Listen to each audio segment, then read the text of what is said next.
Why do all horse games suck?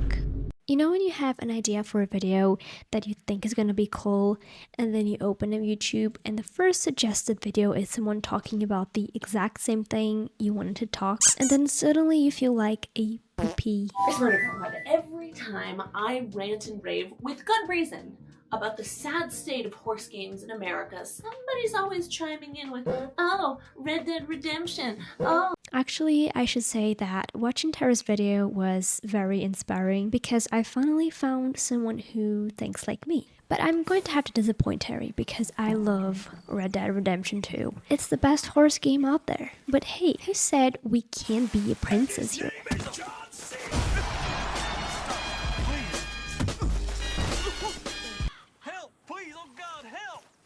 So don't overcomplicate my gameplay. I love horses and I would love to have some realism in a horse game, like being able to care for them, manage the pasture, etc. But not to the point where it makes the gameplay boring. For example, in the ranch of Rivershine, which I think is adorable, there is an energy bar when you ride your horse, and riding around drains that energy. I didn't know that, and during a few missions, which one of them was a competition, I couldn't join because my horse was tired. So I had to go all the way back to the ranch because the game only says when you sleep.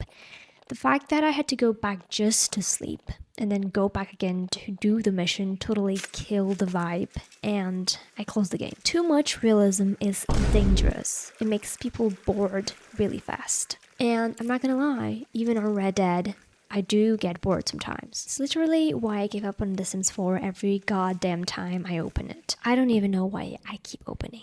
Well, I even made a video about it, if you want to hear the tea, which is basically what's killing the game after the price, of course. I know a lot of people would love a chill horse game where you could have a stable and a pasture full of beautiful horses, all living happily ever after. But it won't take long before you quit and leave a review on Steam saying it was fun at first, but then there was nothing else to do. Games need something to keep players in, and a lot of time that means action. I talked about this with my boyfriend the other day, and he said something interesting. Assassin's Creed is a game about assassins, where your transportation is a horse, but you can also get to do parkour. That's what makes it unique.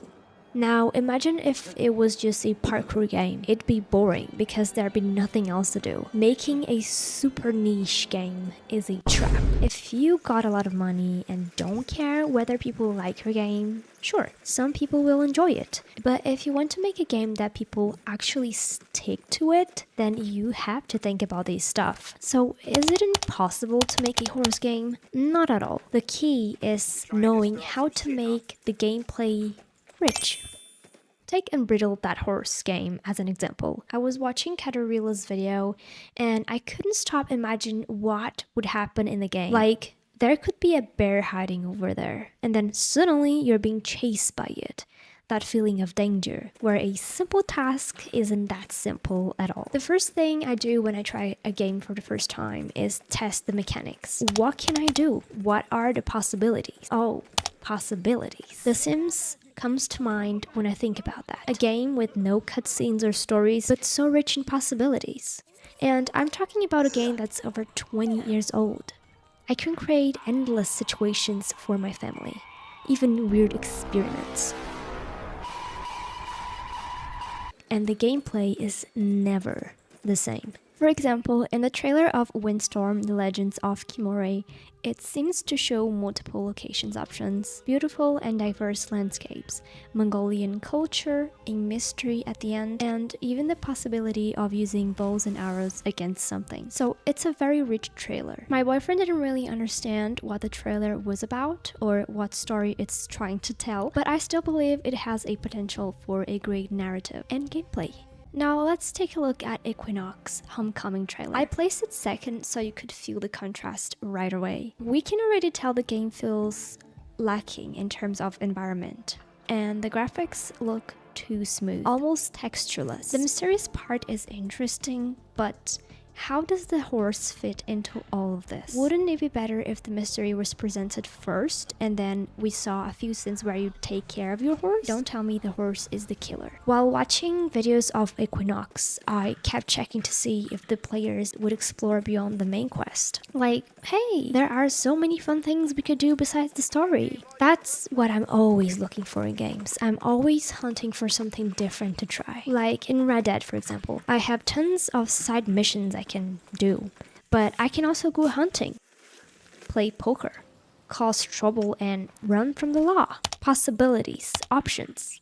Capiche? Now here's a valuable tip for you devs. Stop trying to make realistic games. It feels like studios today are obsessed with realism. Most games that come out are like that. They focus so much on graphics that they forget the story and the gameplay. The game ends up looking pretty, but with no soul. And that means bye-bye players. Realistic graphics is not a guarantee of a good game. Most of the horse games being released now don't even run well on our PCs. Refund, please? And when the graphics are too realistic, it's likely that the gameplay and interactions have to stay grounded too. It feels like there's less creativity when it comes to realism. I have to take off my hat to Equinox, Homecoming, and Windstorm, The Legend of Khimorii. They're not your typical horse game. Each one has its unique concept, and that's bold, let's be honest. Windstorm even goes a step further with what seems to be actioned and a little bit of style, even if it leans more to the realistic side. Speaking of style, Starstable used to have a very unique vibe. It reminded me of the old Starshine Legacy. That was a huge plus. But after a few years, and I don't know why, they started making the horses more realistic, and gradually the characters too. And it feels like some of the magic disappeared. You know, the muchness. And you know, I love that word. I talked about this in my Why I Stopped Playing Starstable video, so check it out if you're a vintage player.